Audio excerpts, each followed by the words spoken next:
I could see some people looking it as a status symbol. Hear it, you think, oh, that's nice. I mean, it's basically just a flex from Apple. I mean, yeah, it's just the next step. Android doesn't have this, maybe in future. Nice to see that there's actually positive cases. I don't like it, to be honest. Hello, welcome to Chile HotSpot Podcast. I'm your host, Edgar Škalais, and today I'm joined by even two guests, Raitis Šaripos, who is the all-time podcast. All-time leader in appearances. Yes, he's been here all the time. HotSpot. And we're joined today by Sandis Miller, who is our most experienced iOS developer, user, basketball player. Yes. Hello. Today we're gonna talk about the Apple announcement 2023, which happens every year in September. And this fall they announced the new iPhone, new iWatch, and everything else that Apple has to announce. Yes, a good start. I presume everyone watched this event. It was 1.5 hours, as usually. They announced the new iPhone, which has updated performance, camera. Now it has new titanium base, color infused, stuff like that.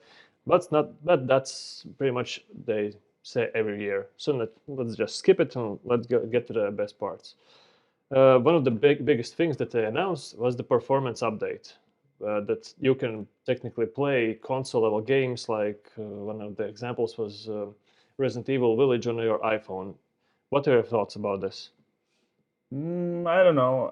I don't know how many of you play games like that. I mean, I've tried some mobile games, not included Candy Crush or something, like some more like AAA games. I don't know. I don't like the feel of controlling from the phone. I mean, I'm a PC gamer, so I'm used to keyboard and mouse, and it's just plus the bigger screen. So I don't know. It's a kind of no from me, but I guess for someone who maybe has only phone and can't afford the high-end desktop PC, it could be great. But I also like the fact that the gaming console is basically in your pocket with you all the time, so it's also a nice thing. But yeah, we'll see how many of users use that. Yeah. Right. What kind of gamer are you? Pretty much the same for me. Also, PC gamer, used to keyboard and mouse setup. But as long as I can play Orbit Guard on iPhone, I'm good. So it doesn't matter. Yes, download it again. Yeah. Technically, if they can make it so the screen is shared to the TV, would it make better experience for the user? And maybe some people would actually start gaming on their phones. I mean, it sounds kind of similar to Nintendo Switch already. Yeah. So maybe. I'm worried about battery life though. Because, yeah. That will be always an issue.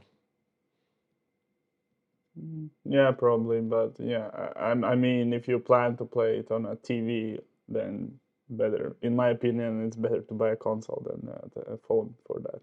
I mean, it's a nice plus, but if your main thing is to play games on a TV, you wouldn't buy iPhone if your main focus is games. Yeah, That's how I see it. I mean, it's basically just a flex from Apple, I would say. Yeah, of course. But I don't know. Our performance is so good. Our new chip is excellent that you can play these games on your phone. You don't need a new console or PC. You can just have an iPhone. I'm a PC gamer too. When I play games on the phone, like super low level games, like Orbit Guard. What do you mean low level? It's a great game, but it's not so performance intensive. Yeah. But I don't see if this will change any direction for the gamers. Like a few years ago, Diablo announced that Diablo's Immortal, which was phone version of Diablo, and one red shirt guy even said, "Is this a joke?" So yeah, it's a good thing that their performance is up there, but no gamers will switch. Well, maybe we'll see. I mean, yeah, no gamers will switch, but on the other hand, now that I think more about it, maybe it's a nice thing if further on they introduce some online games. Like it could be nice to play. I mean, I play on a computer like something like Rocket League or I don't know, that same Diablo, and some friend can join me from the phone. That maybe could be cool, but I mean, yeah. single player games, I just don't see how it's better to play on phone than on any other device. Some PUBG or something, flying on a plane. You can't get your console with you, but you can have a phone on you. Well, we'll see. It's Apple. They have surprises before. But yeah, next they announced a lot of features for iPhone. One of the biggest features, technically for legal reasons, is the USB-C port, which will be across all the Apple products in the near going forward. But yeah, it's a nice plus. As an Android user, it will also be a better feature. What do you guys think? I mean, for me, there's 2 points to this. Like, one weird fact is that iPhone 15 receives USB 2, which is basically the speeds of data transfers is same as Lightning, so it's just a switch of a port. I mean, I know it's a legal issue they had to confirm too, but kind of weird. And then on iPhone 15 Pro, you get 3.0, where data speeds are like 20 times faster than there. I can see the advantage, but on iPhone, I just see a missed opportunity. And the other thing is, since they introduced USB-C and it's capable of fast charging, I kind of wished they added that to iPhone, but yeah, another missed opportunity from what I think. Yeah, also the reverse charging. I think now they support it, but you had to like plug the wire, for example, in your AirPods case and in your iPhone.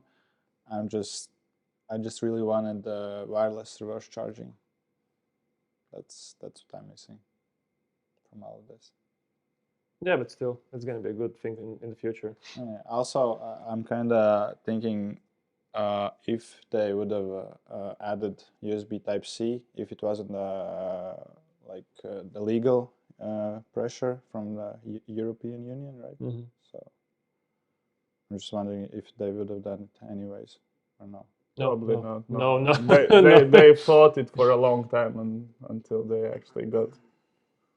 There had to be a law just to break down the Apple. But yeah, well, it's probably a good thing. We'll see.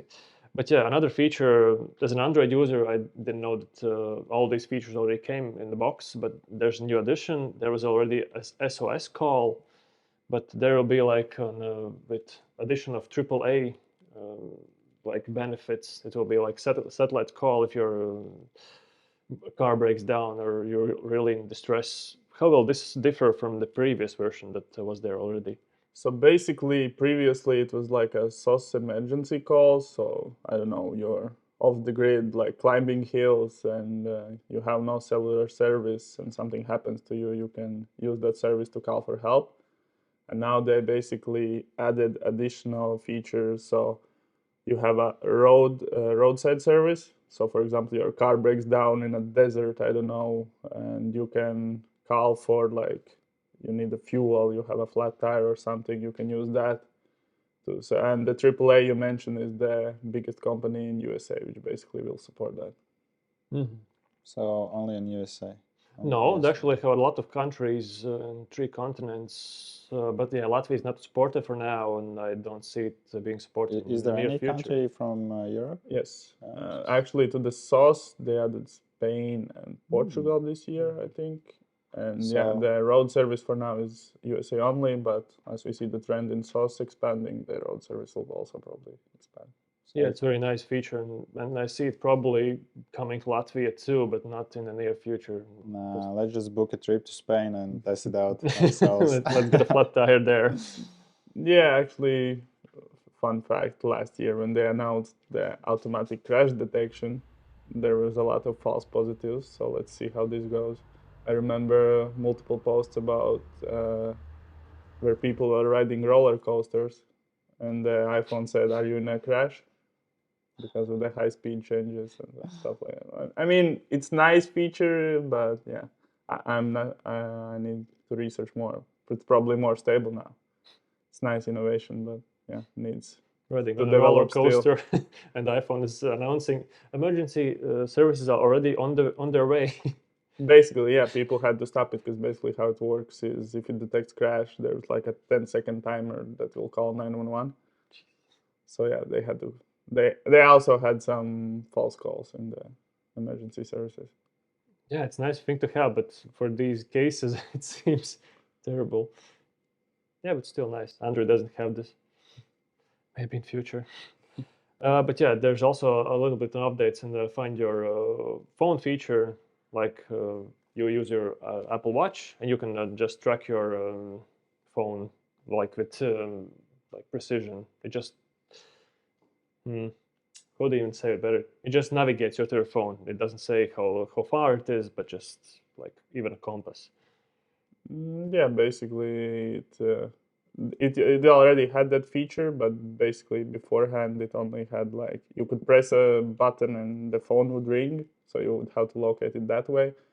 Now they actually show the distance to the phone in the demo, at least it showed, and also direction which you should go. And when you come close to it, then it will start some haptic feedback on both devices, as I understood. And there's similar new feature already when searching for your friends. That friends, like you're in the large crowd and you lose your friend. Your friend can press search, and you can just do the similar feature and just follow the path, and yeah, find your friend. Or you could just call him and say, "Put Yeah. your hand up." Yeah. Okay, Yeah, I and, see, and I you see. and you're in a rave party and everyone's putting hands up. Good luck finding it. No, but from other side, I see this like a nice parental feature, because we all know kids get lost in the supermarkets and very crowded areas in general. So this could help to avoid some of those sticky situations, I think. But would there be any security risks if this gets hacked and bad people can start tracking your phone? I mean, I don't see how Find My Friends would like. The president has an iPhone. Assassin is trying to find him. You can already track other people with just the AirTag. Just put it in someone's pocket or backpack and just track them. So This is it's more already advanced. there. Like if you want to stalk someone. You mentioned also this just call him, and actually iPhone also announced little bit of a nice feature. When you're in a very crowded, loud area, you can just press like voice canceling, something like that was it called, and the other person on the other end will only hear you, not the other 100 people around you, which seems very great. There's a lot of problems previously with this. iPhone doesn't have it right now, right? Maybe it has on a very like if I remember correctly, they announced the improvements to it, or maybe it's a new feature. I don't remember exactly, but yeah, again, this is one of those things that showcase where a perfect example. We would have to test and see how well it actually performs. Because I've had some similar things in as a PC gamer. The Discord basically has this feature as well, and for half of the time it just doesn't pick my voice if I turn it on. So Yeah, it seems very Sometimes, nice. yeah. And it's nice feature, yeah. But again, need to see how it performs in the real world. Yeah, moving on to the next big announcements from Apple Watch. There were a lot of, of course, there were performance updates. You can't play any AAA games on it, sadly for now. But yeah, a lot of performance updates. But new features were like double tap, that you don't even have to use the other hand to press like pick up the phone or play a song and press next song or something like that. You can, or as an example, there was a person rock climbing and she had a phone call or something like that, and she could just pick it up with it, just tap of her fingers. From my perspective, it seems actually very great. What do you guys think? I mean, yeah, it's just the next step, because Apple Watch already had some gesture movements. Like if you hold your hand up, it would light up. And I'm not an Apple Watch user, so I don't know all of them, but I know they had some gestures already, and this is just an improvement and nice to have. Yes, nothing bad to say about it. Yeah, pretty much the same. I would also like if they added like sort of swiping gesture.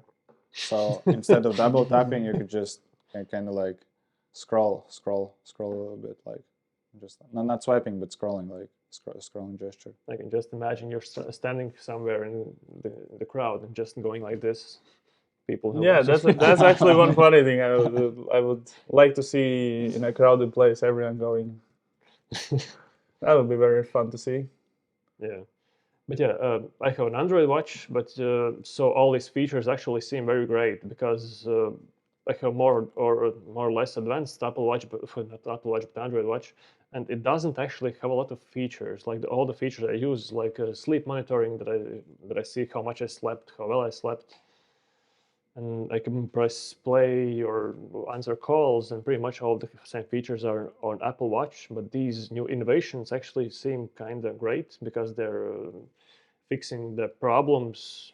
They're technically not problems, but they're Quality of life changes. yeah, you basically, can yeah. call, because yeah, a lot of times also one of the arms is not available, and you just have to press play or something like that. Even it's not the best example, and you don't have to do this. Don't even try this at home. But if you're riding in your car, and you can just answer your phone with the tap of your finger. But for now, in the future, you can just do this. It's nice. I mean, in that case, you don't even have to like let go of the steering wheel. Yeah, Just it's like a and keep steering. small. If only if you put hold your both of your hands on the steering wheel, which I don't think anyone does actually. Yeah, yeah, but still a small improvement, but still seems very nice. Another big improvement actually was that Siri will be on your Apple Watch now. Previously, it was separate on your phone, but for now, it will live a separate life on your phone. Yeah, not phone, but on your watch, and seems actually very great. Because you will always will be able to ask medical questions, how well I slept, what's my blood pressure, hey Siri, how far when will I have this meeting, something like that. What are your guys' thoughts about this? Yeah, I think like for the longest time, Apple has been battling this Apple Watch as a separate, basically, device, because most of the things you use on the watch, you still need a phone. And yeah, this is a great step in the right direction. The more we can make the Apple Watch standalone, the better, I think. Right, you have an Apple Watch. What do you think? What do you mean? Do you want to talk to Siri 24/7? No, I only use Siri for jokes, for fun, just asking like dumb questions. I don't use it daily, so for me, it's not really that useful. But I can see how it can be for other people, definitely. Yeah, actually, fun fact, I know a friend who uses Siri only to locate his phone. So basically, in a room, he asks, "Hey Siri," and she answers, and by the sound, he finds the phone. Very nice. So I guess he will That's now actually be smart. he will now be able to find the watch as well if he has it. Hey Siri, where are you? Yeah, but for Android version, yeah, even if I go further than like 20, 30 meters, it says that it's disconnected and I pretty much can't use it. But Yeah, like this is exactly. a very nice improvement.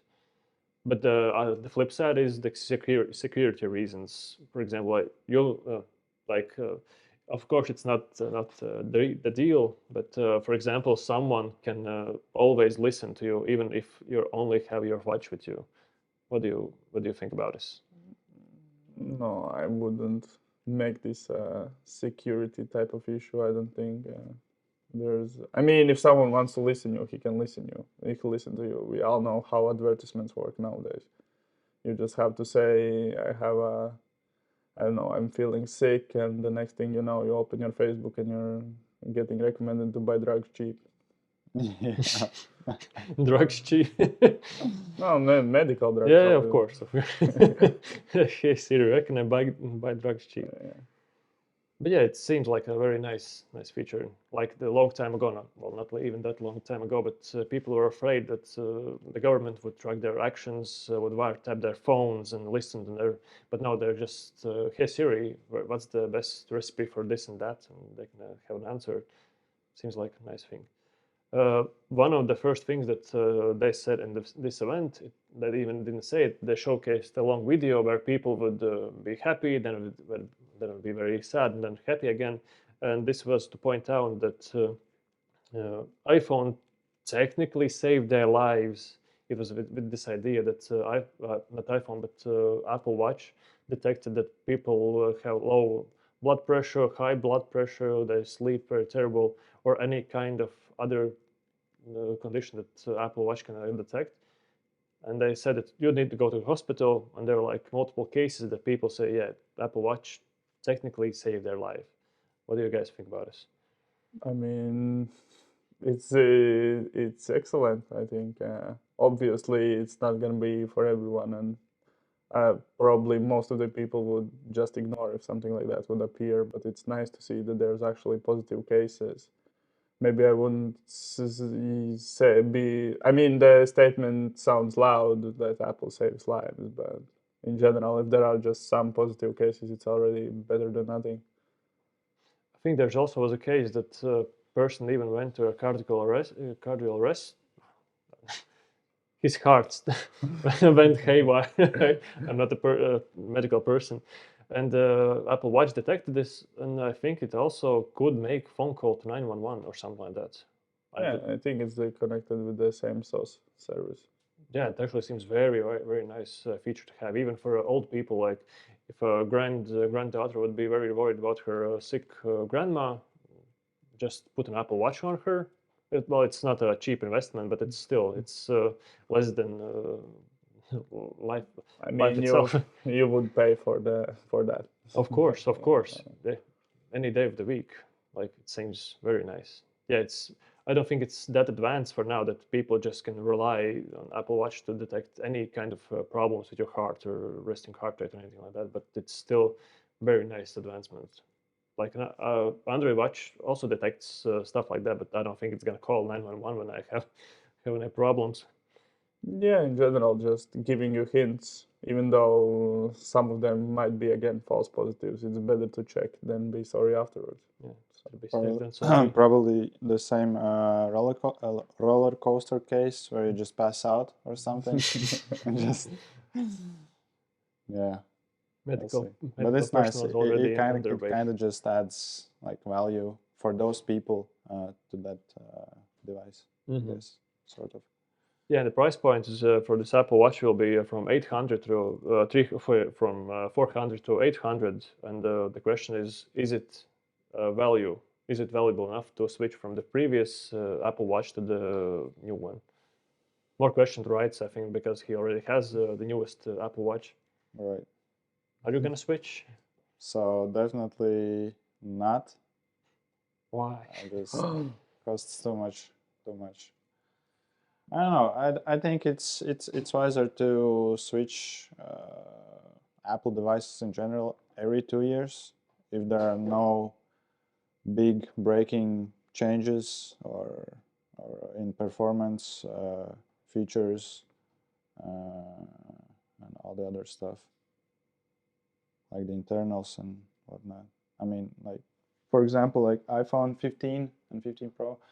It's basically, so 15 is basically the same as last year's 14 Pro, and 15 Pro is not that much better compared to that, two upgrades. So yeah, I would skip a year. iPhone 2, not just Apple Watch, but iPhone 2. Yeah. Yeah, I mean for me it just doesn't make sense. I got mine, I don't know, 9 months ago, I think, and just doesn't make sense to switch it already. Yeah, and each year they say that this new iPhone is advanced enough to last a very long time. So technically, you would just get it and don't get a new one for like 3, 4, maybe even 5 years. But in reality, a lot of people just buy the newest version because it's trendy, newer, better. I mean, my first iPhone, it was iPhone 5S, I think, and it lasted me for 5.5 years. So also I didn't have much money back then, but still, it was still performant like 5 years later. Mm-hmm. So. But what do you guys think? Is this a trend for more like younger people that just want a newer version, just to have like Every year? every year? Or that's just like false information that was more like a long time ago? I mean, I could see some people looking it as a status symbol. Like, I have the newest iPhone. Flex. But yeah, basically flex. But also, again, it's based very individually. If you can afford it, why not? I mean, plus, I also think like people in America, they could switch every year easily because they get the returns. When they return their old one, they can Yep. Actually, in the event they showed they could return up to the full value, Wow. which probably never happens. But In that yeah. case, I would switch. yeah, exactly. They have more incentive to do it. And yeah, as also for Apple, it's also because they recycle now more and more. It's also beneficial for them. So it's just a win-win in that case. But don't they have something similar to Latvia that you can just return to also I have don't know. some value? We'll have to check it out actually. I mean, I know we have those like open loan type of deals, so, yeah, but I don't think you get any returns there. So basically, you use the phone, you pay for it every month, and at any point, if you want to switch, you can return the old one and take the new one.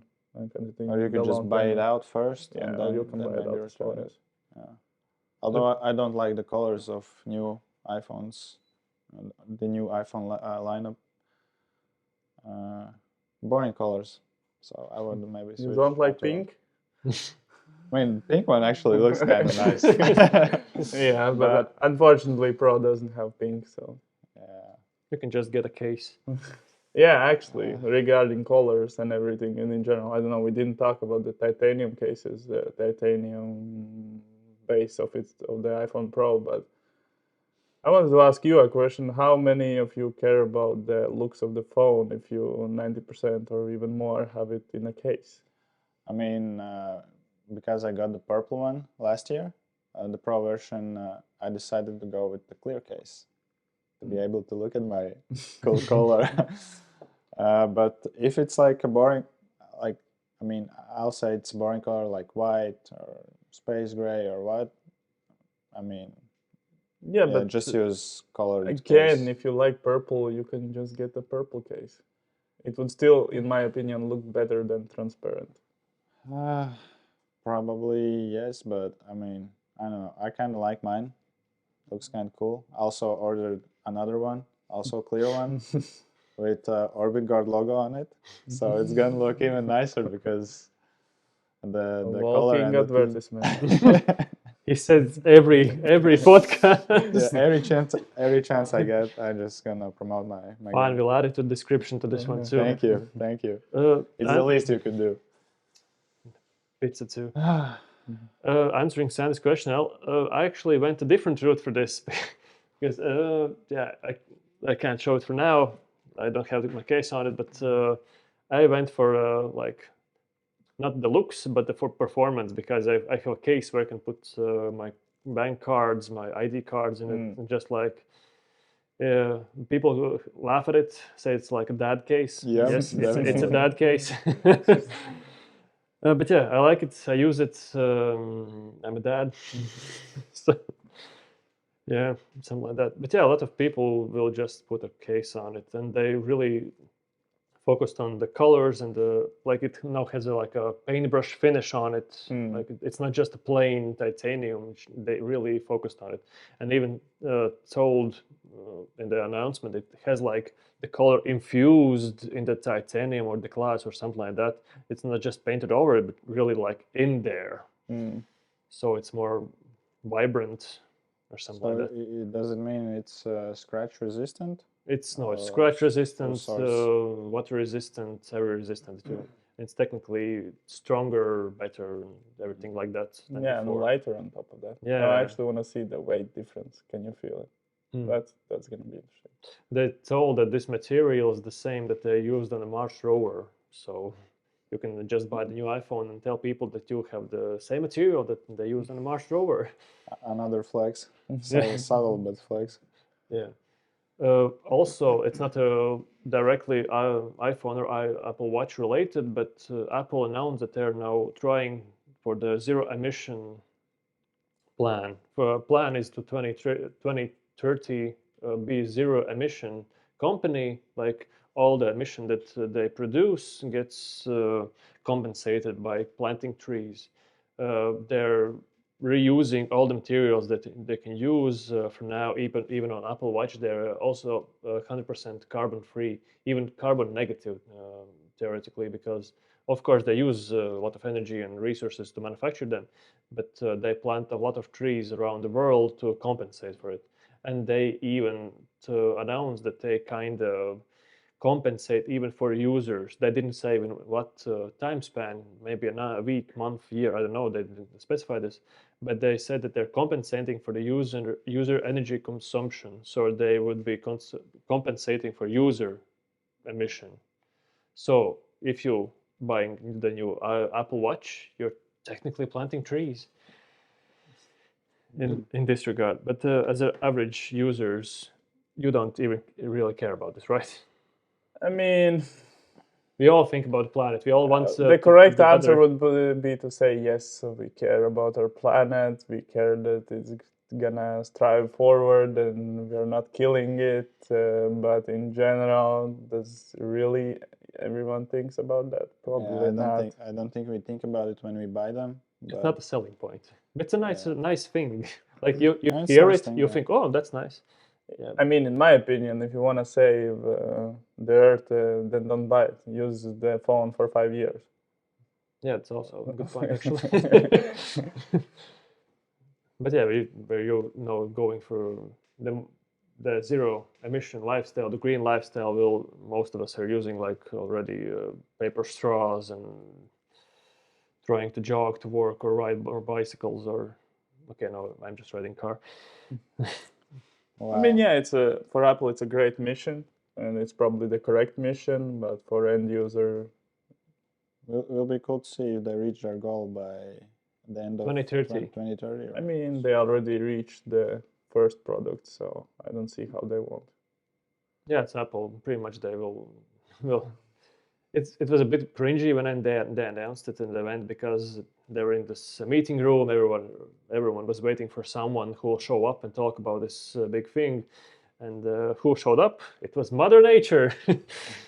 Yeah, big lady, and everyone was just saying, yeah, we're actually now carbon neutral, emission neutral. We're cutting back the costs, the manufacturing, reusing most of the material. So yeah, it was actually at the start it seemed a bit cringy, but at the end actually it seemed appropriate. It seemed nice, at least I think, something like that. But yeah, one big it wasn't a big announcement, but they announced a few things about Apple Vision Pro. They announced Apple Vision Pro back in April or March or something like that. So it was their big next thing, big another thing, like they like to call it.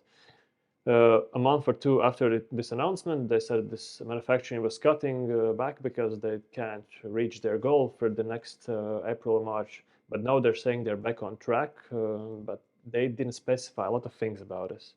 A lot of people are still kind of on the fence about it because Apple Vision Pro costs $3,500 or euros or something like that, and not a lot of people can buy it for the features they have. Not for average consumers. I Yeah, guess. and they had a big gamble on this because they didn't have any applications for this. The same for the first iPhone. The first iPhone didn't have any applications. But a lot of developers chipped in and developed a lot of cool things. There was like this, like the whiplash sound, beer, something like applications, some small applications, but it developed more and more. And the documentation for this Apple Vision OS or whatever it was called is free to everyone, and anyone can just see it, and anyone can try to develop some things.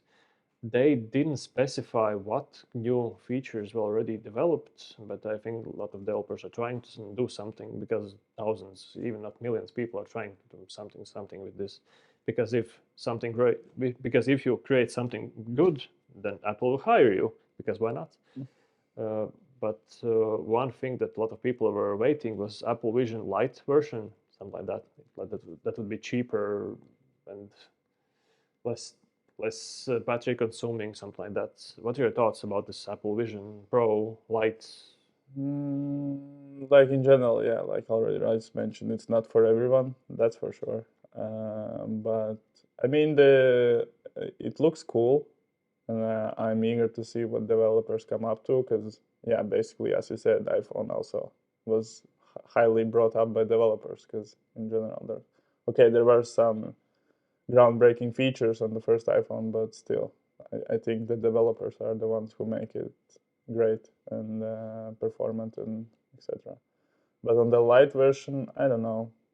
it seems so tech heavy that it would be kind of hard to like reduce the cost without losing a lot of performance. Yeah, you I probably actually, had to take a lot of features out. yeah, I think the first version for sure will be Pro. Maybe later on, in few years after it comes out, then they can start looking at cutting something off. But at the beginning, I just don't see it. Yeah, I think we didn't mention it already, but the new iPhone Pro will also have this in-depth video, Spatial. spatial video that will be able to show videos on this Apple Vision Pro when it comes out. So they already made a feature that will be available later. But yeah, we'll see what Apple comes up because Apple has surprised us before with groundbreaking features, and it's still early to call Apple Vision Pro a failure. I think it's going to be great. That's if it stays on that price point, it's not going to be easy, but we'll see. We'll see. But do you guys think it's a worthwhile investment for each year to just push to the new Apple products or no? We technically covered it already. Yeah, kind of touched on it, but yeah, I'm kind of here in Latvia. I'm kind of with Raitis on this one, where every 2 years is a worthwhile swap. If even like, I mean, worthwhile swap for me personally, but I know some people who just walk around with their iPhones for 5 years. There's no problem. There's very great backwards compatibility. Apple supports all devices quite for a long time compared to Androids, as far as I know. And yeah, so there is no need to swap every year. You're just fine. Was there something that was excluded from this event that you guys were waiting eagerly but wasn't included? Like any new technology I mean, as I said, feature? wireless reverse charging for me, but Yeah, and as I mentioned, some of the USB missing opportunities I saw. right, that's also. Like fast charging would be really great in my opinion. I don't know why they didn't do it. I think beforehand the main thing that was why they weren't able to do it was the lightning port just wasn't capable of it. Now that they swapped, I don't see why they didn't do it. And what can we expect actually for next year? Like this event happened like a few days ago, but is there something that we can expect already for next year? Of course, the new iPhone, the new Apple Watch. Yeah, new iPhone. I mean, the basic trend: better camera, new chip, Yeah. better performance. Better But like battery life. how trends lately have shown, we'll have to wait for some cool innovations.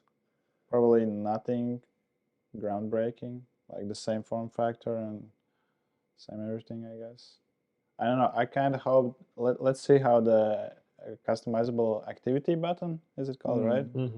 How that works for people, but I don't like it, to be honest. Like, Why? I think it's prone to a lot of accidental taps. Because like I'm a clumsy person. I just pick my phone up, and sometimes I just press volume up and down buttons, and I pick it up. Yeah, we'll see. Yeah, but as I can see, why they did it is basically to improve water resistance. The switch was like an open hole all the time where there could get some water in. So I guess they basically had to do it to improve the water resistance. I mean, it's cool that you can customize actions, that you can like launch apps or whatever by configuring the button. But yeah, we'll see. Or just set it as nothing if you're clumsy. Maybe. And there's also this feature that was like this floating island, like something Dynamic island. Come on, my float- guy. Come on. I'm an Android user. I don't have any of these Yeah, features. but that's not new. Actually, maybe I would like to see something new there. That's basically the same thing that was introduced last year in iPhone 14 Pro, right? Only Pro has it. So yeah, basically now whole lineup has it. I don't know. It just feels like usually the difference between the normal version and the Pro version is bigger. Like, what can okay, we didn't touch on it, but camera, I don't know. Unless you're a videographer or, I don't know, recording person, the iPhone camera from, I don't know, 13, 12 is good enough for everyday use. I don't feel like you need all those advancements. I'm curious to see. I mean, they basically announced that now iPhone 15 Pro will be able to record up to like basically studio level. So I would like to see some first movie in shot only on iPhone.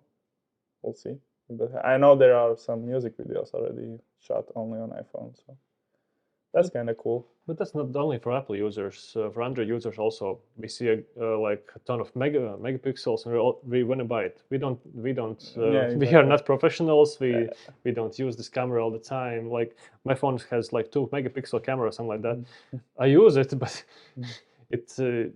I don't see the improvement, and it's actually kind of, I don't want to say worthless, but it's not worthwhile. It's not for everyone, basically. Yeah, it's good to have, but Yeah, again, status and bragging rights mostly yeah, for everyday person. yeah, something like that. Yeah, that's more or less all the event. Just some more performance updates, small features, but the bottom line is, if you have an iPhone, don't switch to the new one, or try to trade it for a new one. So yeah, thank you, Raitis and Sandis, for joining me. This is Chili Thanks for having me. Podcast. See you next time. Bye. Bye bye.